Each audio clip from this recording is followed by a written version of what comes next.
성경은 하나님의 말씀이기 때문에 참된 크리스천이라면 대놓고 말씀을 뭉개거나 무시할 수 없습니다. 말씀이 분명하게 그러하다 라고 말하면 예, 저도 그러합니다. 수용하고 따라가는 것이 크리스천의 삶이지요. 그러나 말씀을 대하다 보면 말씀은 분명 그러하다고 말하고 있는데 마음 한편에서는 다른 생각이 들 때가 있어요. 말은 쉽지.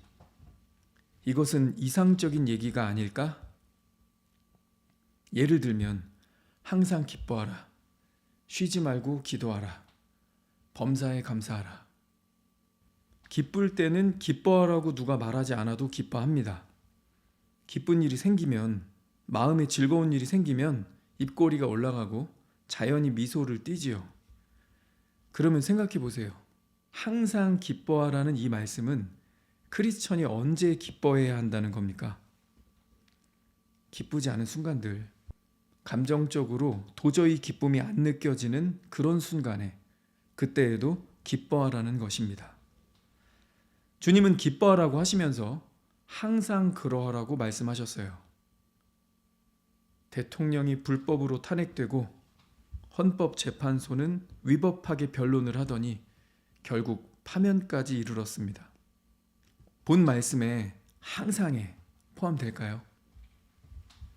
고통스러운 지금 이 순간도 성경이 말하는 항상에 포함된다면 이 말씀은 이런 뜻입니다. 지금 기뻐하라. 지금 기뻐하라. 참으로 쉽지 않죠. 쉬지 말고 기도하라. 이 말씀은 어떻습니까? 쉬지 말고는 계속하라는 말인데 지금 많은 분들이 기도할 힘이 나지 않는다고 합니다. 저도 그렇습니다. 대통령 파면 선고 이후에 아무것도 손에 잡히지 않아서 멍하니 앉아 있었습니다. 기도해야 하는데 온갖 걱정이 밀려와서 입이 떼지지 않았습니다. 범사에 감사하라. 모두 범일사.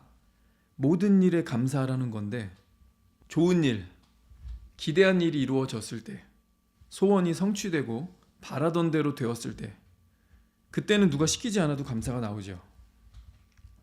그러면 범사에 감사하라는 이 말씀도 결국 어떤 때를 겨냥한 겁니까? 감정적으로 감사가 튀어나오지 않을 때, 기대했던 일이 어그러지고 소원이 무산될 때, 바라지 않던 일이 벌어졌을 때 그때 감사하라는 겁니다. 그렇죠? 감히 여러분께 묻겠습니다. 범사에 감사하라 했는데 이 범사에 윤 대통령의 탄핵 이거 포함됩니까? 참으로 어렵습니다. 항상 기뻐하라. 쉬지 말고 기도하라. 범사에 감사하라는 말씀 바로 뒤에 주님은 이렇게 덧붙이고 계세요. 이것이 그리스도 예수 안에서 너희를 향하신 하나님의 뜻이니라. 하나님의 분명한 말씀이고 우리를 향한 뜻이라고 하니까 순종함이 옳지만 우리가 처한 현실이 참으로 쉽지 않습니다. 나라의 앞날을 생각하다가 잠 못 자는 분들 많을 겁니다. 입맛도 없고 자다가도 자주 깨고 이제 우리는 뭘 해야 하지? 뭘 할 수 있을까? 염려가 밀려올 겁니다. 운전하다가 이 보이는 도로에 걸려있는 민주당, 진보당의 현수막을 보면서 마음을 지키는 게 쉽지 않습니다. 화도 나고 내 마음이 상할까봐 뉴스 보는 게 겁이 나요. 그러면서도 혹시나 무슨 반전 소식이 없을까? 건전한 유튜버들이 무슨 대안을 내놓은 게 없을까? 자꾸 찾게 되는 그런 심정입니다. 그러나 어떤 방송을 봐도 마음의 근본적 평강을 주지 못합니다. 우리는 결국 하나님의 임재 안으로 들어가서 기도로 씨름하고 말씀 안에서 답을 찾아야 합니다. 우리가 너무도 잘 아는 누가복음 18장 이 본문은 딱 두 가지만 기억하면 됩니다. 항상 기도하자. 낙심하지 말자. 다시요. 어떤 일을 만나도 항상 기도할 것. 어떠한 일을 당해도 낙심하지 말 것. 이 두 가지만 명확하게 기억하면 됩니다. 예수님의 뜻이 분명하기 때문에 성경의 다른 서신서들도 동일하게 이런 맥락으로 말하고 있습니다. 에베소서 1장 18절 모든 기도와 간구를 하되 항상 성령 안에서 기도하라. 빌립보서 4장 6절 아무것도 염려하지 말고 오직 모든 일에 기도와 간구로 너희 구할 것을 감사함으로 하나님께 아뢰라. 그리하면 모든 지각에 뛰어난 하나님의 평강이 그리스도 예수 안에서 너희 마음과 생각을 지키시리라. 기도하는 사람들이 만나는 시련이 있습니다. 기도하지 않았으면, 관심이 없었으면, 마음을 두지 않았으면 별로 타격감이 없을 텐데, 별로 마음이 상하지 않았을 텐데, 기도했기 때문에, 마음을 거기에 두었기 때문에 결과에 따라 더욱 마음이 즐겁기도 마음이 상하기도 할 겁니다. 성경은 지금 그 얘기를 하고 있어요. 데살로니가 후서 3장 13절은 형제들아 너희는 선을 행하다가 낙심하지 말라. 갈라디아서 6장 9절 우리가 선을 행하되 낙심하지 말지니 포기하지 아니하면 때가 이름에 거두리라. 선을 행하다가 낙심할 일이 있다는 거예요? 없다는 거예요? 내가 기도하는 대로 다 되는 게 아니잖아요. 에베소서 1장은 하나님을 이렇게 소개했어요. 모든 일을 그의 뜻의 결정대로 일하시는 이. 모든 일을 그의 뜻의 결정대로 일하시는 이. 하나님은 생각하는 대로, 하나님은 뜻하시는 대로, 하나님은 결정하시는 대로 됩니다. 그러나 우리는 선을 행하다가 실패하는 일이 생깁니다. 무언가 옳다고 믿으며 간절히 바라는데 그렇게 되지 않는 일을 경험하고 삽니다. 그런데 그때 하나님 뭐라고 말씀하시는 거예요? 낙심하지 말라. 포기하지 말라. 낙심하면 기도를 그치게 됩니다. 낙심하면 그때부터 감사가 사라지고 원망과 걱정이 밀려옵니다. 나는 너희가 늘 입으로 고백했듯이 전능한 하나님이다. 나는 모든 지각에 뛰어난 하나님이다. 아무것도 염려하지 말고 감정에 따라 낙심하지 말고 하나님의 때가 이르기까지 기도하며 기다리라. 이것이 하나님의 뜻입니다. 우리가 처한 현실과 당면 문제를 생각할 때 결코 쉽지 않지만 하나님의 뜻은 분명합니다. 첫째, 어떠한 일을 만나도 항상 기도하라. 둘째, 어떠한 일을 당해도 낙심하지 말라. 우리보다 더 힘든 시기를 살면서도 신앙을 지킨 초대교회 성도들을 향해 야고보는 이렇게 권고했습니다. 내 형제들아, 너희가 여러 가지 시험을 만나거든 온전히 기쁘게 여기라. 이는 너희 믿음의 시련이 인내를 만들어내는 줄 너희가 알미라. 인내를 온전히 이루라. 이는 너희로 온전하고 구비하여 조금도 부족함이 없게 하려 함이라. 아니, 한두 가지 시험만 당해도 어려운데 여러 가지 시험을 만날 때 어떻게 하라고 권합니까? 온전히 기쁘게 여기라. 성경이 말하지 않았다면 몰랐습니다 이러고 말 텐데 하나님의 뜻은 분명합니다. 너희가 살아가는 중에 여러 가지 시험을 만날 수 있다. 그때 너희를 향한 나의 뜻은 이것이다. 온전히 기쁘게 여기라. 이는 너희 믿음의 시련이 인내를 만들어내는 줄 너희가 알미라. 믿음의 시련이 우리를 인내하도록 이끌고 인내를 온전히 이룰 때 우리의 믿음과 신앙이 성숙해진다는 겁니다. 본문이 말하고 있는 여러 가지 시험에 윤 대통령 탄핵이 포함됩니까? 믿음의 시련이라고 했는데 이 믿음의 시련에 대통령 탄핵이 포함됩니까? 성경은 모든 시대, 모든 민족의 모든 문제를 아우르고 있고 그것에 대한 하나님의 뜻을 분명히 말해주고 있습니다. 데살로니가전서는 항상 기뻐하라, 쉬지 말고 기도하라, 범사에 감사하라 했고 누가복음 18장은 항상 기도하라, 낙심하지 말라.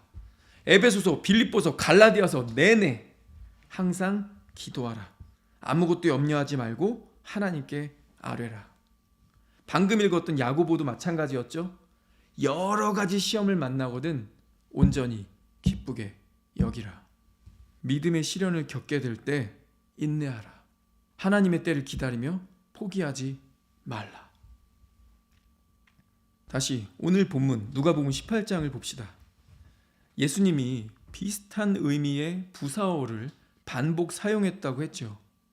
1절에 항상 기도하고의 항상, 3절에 자주 그에게 가서 자주, 5절에 그렇지 않으면 늘 와서 늘, 7절에 밤낮 부르짖는 밤낮, 같은 7절 후반부에 그들에게 오래 참으시겠느냐.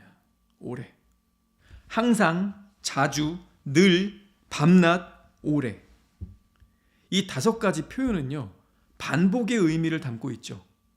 그리고 기도를 가리키고 있습니다. 우리가 기도를 어떻게 해야 된다는 거예요? 항상, 자주, 늘, 밤낮, 오래. 그럼 우리 자신에게 조용히 질문해 봅시다. 성경은 우리에게 기도를 가르치면서 항상, 자주, 늘, 밤낮, 오래 기도하라고 했는데 저와 여러분은 기도를 어떻게 하고 있나요? 나라를 위해 정말 간절하게 열심히 기도하는 분들이 계십니다. 교회 기도회에 있으면 빠지지 않으시고 낮 시간에도 기도하시는 분들, 기도원에 찾아가서 통곡하며 간절히 기도하는 분들이 계십니다. 존경합니다. 너무 감사하고 참으로 모범이 됩니다. 그러나 예수께서 이 비유의 말씀을 어떻게 마무리하셨죠? 그러나 인자가 올 때 이 세상에서 믿음을 보겠느냐? 인자가 올 때 세상에서 믿음을 보겠느냐? 여기서의 이 믿음은요, 문맥상 항상 기도하는 믿음이죠. 항상 기도하되 낙심하지 말아라. 이 얘기하려고 비유하신 거잖아요. 그런데 예수님이 다시 오실 때쯤 되면 세상에서 믿음을 보겠느냐? 예수님은 탄식이 섞인 자조적인 목소리로 내가 믿음을 보겠느냐? 이렇게 마무리하셨어요.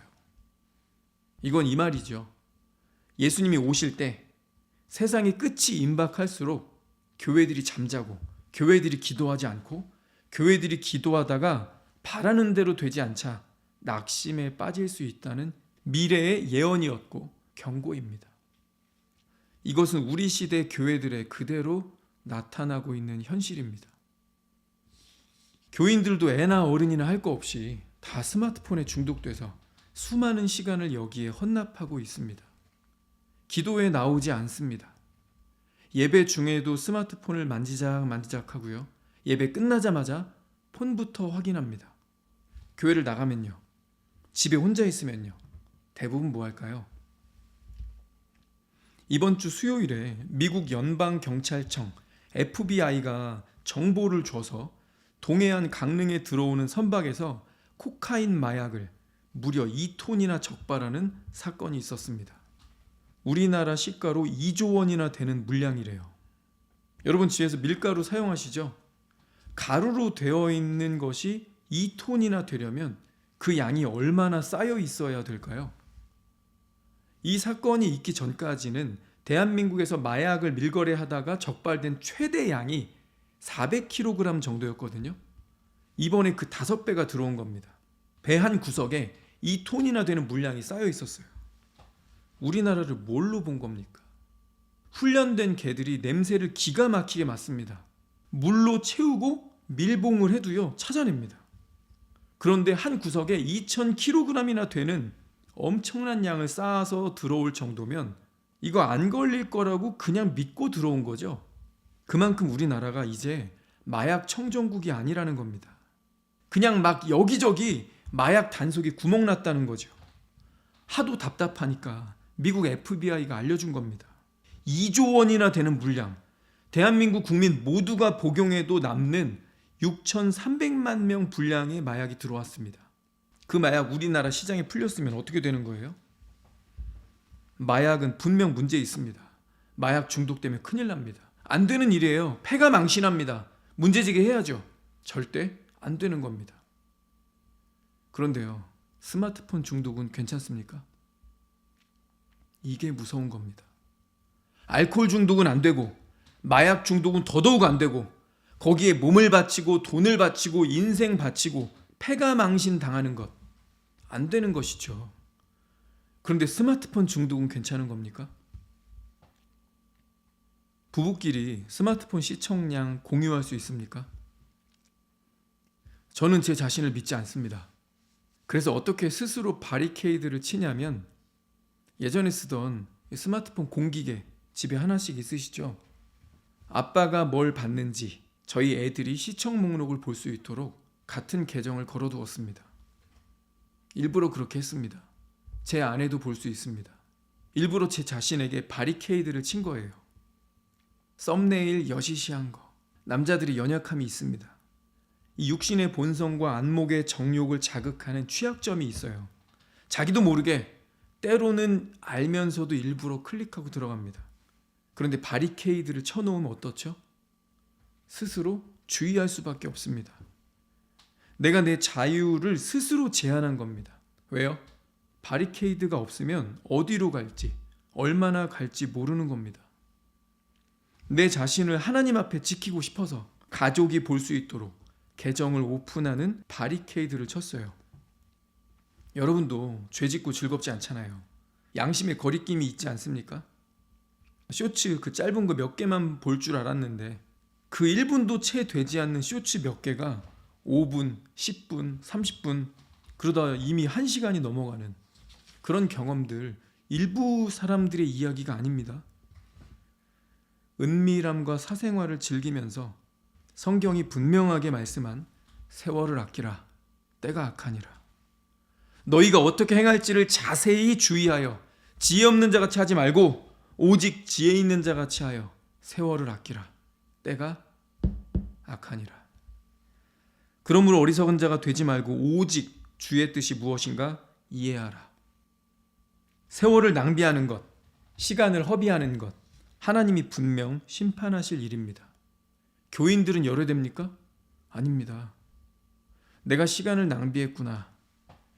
내가 하나님의 임재는 전혀 의식하지 않으면서 내가 말씀을 보거나 기도는 전혀 거의 하지 않으면서도 하루에 못해도 2시간, 많게는 4시간, 6시간을 스마트폰에 헌납하고 있구나. 주님은 항상 기도하고 낙심하지 말 것을 예언하셨는데 바로 교회들이 기도하지 않을 것임을 안 것입니다. 말세의 교회들이 하나님의 임재를 의식하지 않을 거라는 거죠. 교회들이 잠자고 있고 교회들이 무관심할 거라는 말입니다. 나는 과연 이 세대에 깨어 기도하는 크리스천입니까? 우리가 이 말씀을 많이 들었을 겁니다. 스스로도 읽어봤고 누군가 설교 본문으로 택했다면 대충 무슨 얘기할지 감도 올 겁니다. 그런데 이 말씀 정말 내가 아는 거 맞습니까? 아멘 이렇게 답하고 내 것으로 받고 있습니까? 교회 나가자마자 스마트폰인데 운전할 때도 스마트폰, 화장실 갈 때도 스마트폰, 잠들기 전까지 스마트폰인데 집에 혼자 있으면요, 아무도 보지 않으면요, 부부끼리 오늘 시청 목록 공유할 수 있습니까? 일주일 동안 얼마나 많은 시간 스마트폰을 받고 말씀과 기도에는 얼마나 시간을 들였는지 공개할 수 있습니까? 하나님만 아십니다. 내 양심이 알 거예요. 청년이 무엇으로 그의 행실을 깨끗케 하리이까 주의 말씀만 지킬 따름이니이다. 내가 주께 범죄하지 아니하려 하여 주의 말씀을 내 마음에 두었나이다. 과연 무엇으로 내 삶을 깨끗하게 거룩하게 할 수 있는가? 오직 말씀만이라고 그 답을 하고 있죠. 내가 범죄하지 않으려면 어떻게 해야 된대요? 말씀을 마음에 두라는 겁니다. 우리나라가 IMF를 맞아서 기업들이 줄도산하는 어려운 시기가 있었습니다. 경제적으로 바닥을 쳤던 그 시기. 그런데요, 그때도요, 망하지 않았던 2가지 사업이 있었답니다. 아무리 불황이어도 절대 망하지 않았던 두 가지 사업. 하나는 학원가, 사교육 시장이었고요. 다른 하나는 미국과 우리나라 공통점입니다. 포르노 사업입니다. 시청자가 있다는 거죠. 누군가 거기에 가입을 하고 월 얼마씩 낸다는 겁니다. 그런데 그 비율은요, 10대, 20대보다 30, 40, 50대가 많대요. 경제력이 있는 어른이, 결혼한 기혼 남성이 그걸 결제하고 보고 있다는 겁니다. 배우자 모르게. 1997년 IMF 때도 안 망했던 포르노 시장. 지금은 어떨까요?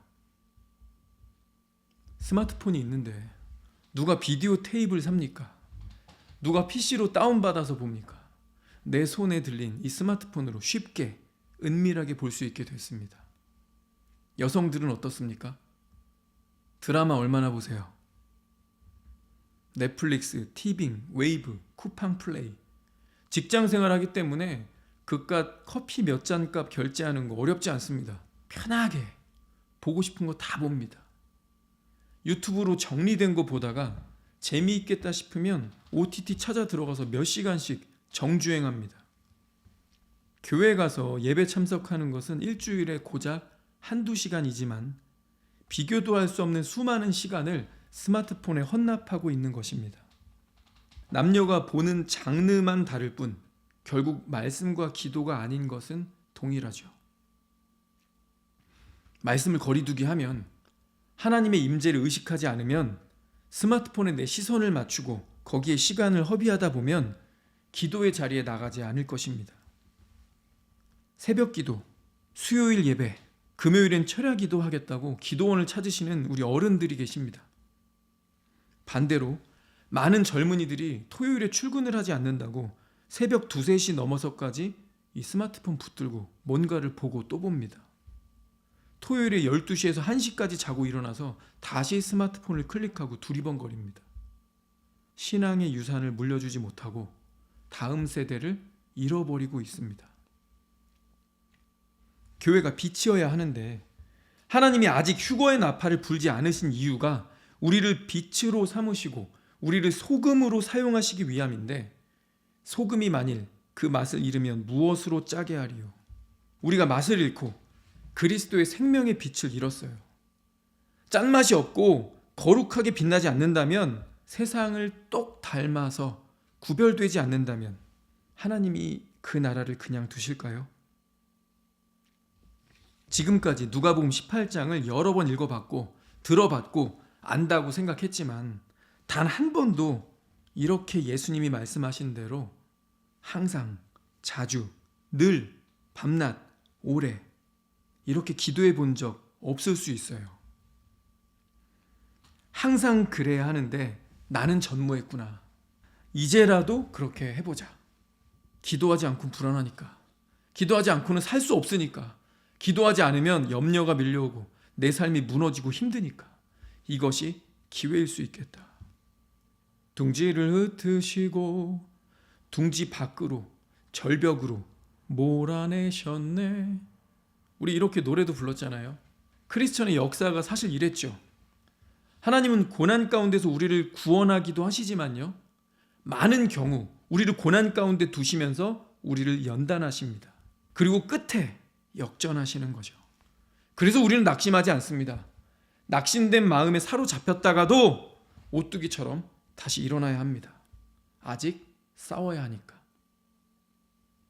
역사는 승리한 자의 손에 의해 다시 쓰여진다고 합니다. 만약 6월 조기 대선으로 민주당 이재명 정권이 들어선다면 그들에 의해서 윤 대통령의 12.3 비상계엄은 내란으로 역사에 기록될 겁니다. 그리고 저와 여러분은 그 내란에 동조한 세력이 되는 거죠. 이거 억울하지 않겠습니까? 우리 자녀들이 배울 사회교과서 근현대사에 그렇게 실리는 거예요. 아빠, 그때 아빠도 광장 나가서 내란에 동조했어? 우리 자녀들이 그렇게 배우게 될 겁니다. 거대 야당 192석을 가지고 있는데 대통령마저 이재명이 된다. 하고 싶은 대로 모든 법을 뜯어고칠 겁니다. 교과서에서, 언론에서 우리는 극우가 되고 내란 동조 세력으로 평가되고 기록되는 겁니다. 우리 자녀들이 교회 가는 게 눈치 보는 일이 될 거고요. 학교 가서 부끄러움을 당하겠죠. 우리도, 우리의 자녀들도 어찌 이런 세상에 살게 하겠습니까? 교회 뒤쪽에 앉아서 멍하니 한숨 쉬고 앉아 있었는데 게시판이 눈에 들어왔습니다. 작년 성탄절에 우리 아이들이 앞에 나와서 율동하고 찬양했던 저 게시판에 붙어있는 사진들을 보는데 내가 이렇게 무기력하게 앉아있으면 안 되겠구나. 아직 최종 전쟁이 끝나지 않았습니다. 그렇죠? 12.3 계엄 이후 연타로 패배한 느낌이지만 그럼에도 불구하고 아직 끝나지 않았다. 저들이 마음대로 하도록 손 놓고 가만히 있을 수 없습니다. 속상하고 분노가 밀려오고 낙심된 마음이 들었을지라도 내일부터는 투쟁에 나서야 합니다. 윤 대통령은 못 지켰지만 대한민국은 지켜야 하니까. 이런저런 얘기가 있습니다. 사전투표제 손보지 않고 투표하는 게 무슨 소용이 있겠냐. 투표해도 소용없다. 나는 이번 투표에 보이콧하겠다. 이런 분들 계십니다. 일리가 있습니다. 선관위 손보지 않은 채로 새벽에 사전투표함 열면 또 뒤집힐 텐데 투표해도 무슨 소용이 있나. 그런데도 말해야겠습니다. 아직 끝나지 않았습니다.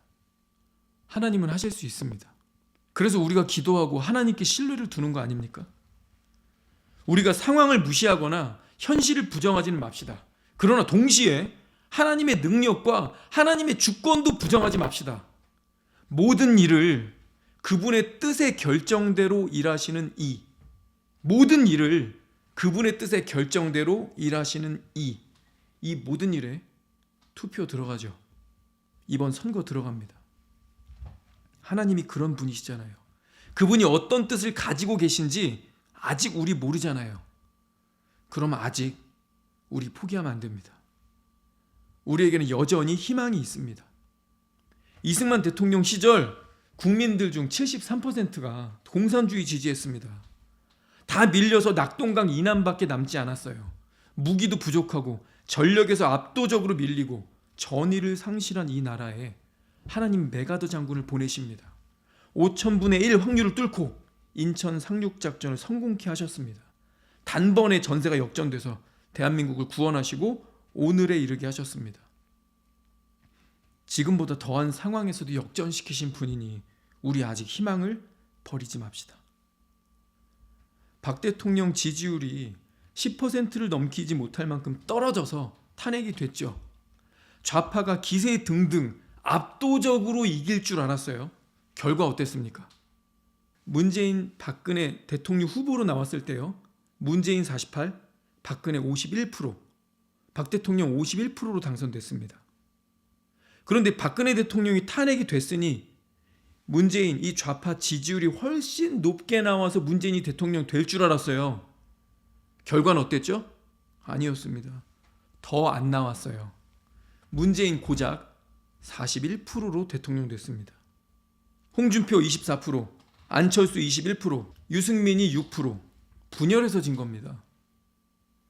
사람들이 박 대통령 탄핵됐을 때 보수가 괴멸됐다고 진단했었지만 막상 뚜껑 열어보니 그렇지 않았어요. 홍준표, 안철수만 합쳐도요 문재인 대통령 못 됩니다. 분열해서 정권 내준 겁니다. 이번에는 국민들이 엄청 깨어났죠. 승산이 있습니다. 박 전 대통령 때보다 훨씬 나아요. 저쪽이 부정선거, 그럴 수 있습니다. 충분히 그럴 거예요. 의혹이 아니라 수많은 증거들이 영상으로, 사진으로 존재합니다. 증인들이 셀 수 없이 많아요. 저쪽이 무슨 짓을 해서라도 사전투표 조작할 수 있습니다. 그런데요, 크리스천이라면 계산을 할 때 세상과는 달라야 합니다. 우리의 계산할 때 하나님을 빼는 그런 실수하지 맙시다. 공의의 하나님, 전능자 하나님, 모든 것을 들으시고 보시고 아시는 하나님, 인류 역사 모든 것을 자기 뜻의 결정대로 역사하시는 주권자 하나님을 기억하고 우리 믿음을 가집시다. 미래를 위해서, 변화를 위해서, 우리 다음 세대와 승리를 위해서 우리는 이 전쟁에서 각자 자신의 역할을 다합시다.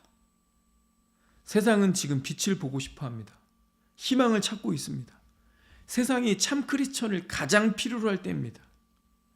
우리가 공의로우신 하나님, 전능자 하나님께 대한 믿음과 기도로 세상에 빛이 되어줄 때입니다. 우리가 끝까지 앞장서서 싸웁시다. 거짓과 선전선동이 난무하는 이때에 진실을 외치고 거짓과 싸웁시다. 형제들아, 선을 행하다가 낙심하지 말라. 포기하지 아니하면 때가 이름에 거두리라. 자, 우리는 두 가지 명령을 받았습니다. 선을 행하라, 낙심하지 말라. 우리가 진리의 편에 서서 진실을 외치며 싸워왔습니다. 선을 행하라는 이 전반부 말씀에 순종했어요. 이제 남은 것은 딱 하나입니다. 뒤에 있는 거, 낙심하지 말라. 그러면 이제 남은 것은 하나님의 역할 뿐입니다. 포기하지 아니하면 때가 이름에 거두리라. 하나님이 거두게 하실 겁니다. 오직 하나님의 뜻만이 설 것입니다. 그러니 우리는 주와 함께 끝까지 싸웁시다.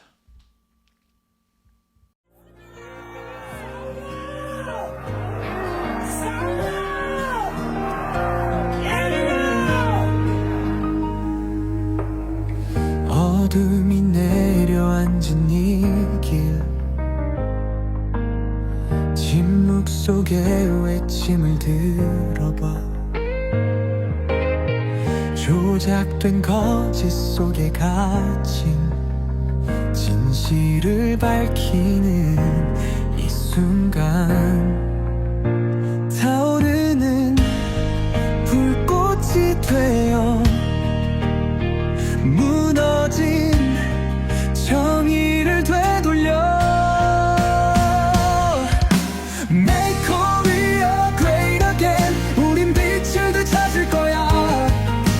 Make Korea great again. 대한민국을 위대하게. Make Korea great again. 우린 반드시 해낼 거야. Make Korea great again. 대한민국을 위대하게.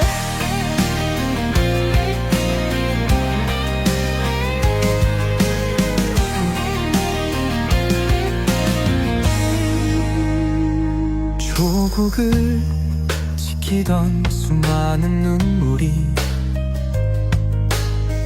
이 땅을 적셔 희망이 피어나. 무너진 기초를 다시 세울 때 절대 되돌아가지 않을 거야. 이 땅의 자유를 되찾아 새로운 역사를 만들 거야. Make Korea great again. 우린 빛을 되찾을 거야. Make Korea great again. 대한민국을 다시 위대하게. Make Korea great again. 우린 반드시 해낼 거야. Make Korea great again. 대한민국을 다시 위대하게. 오늘 우린 미래에 약속할게. 우리의 자유로운 대한민국을, 정의로운 대한민국을 반드시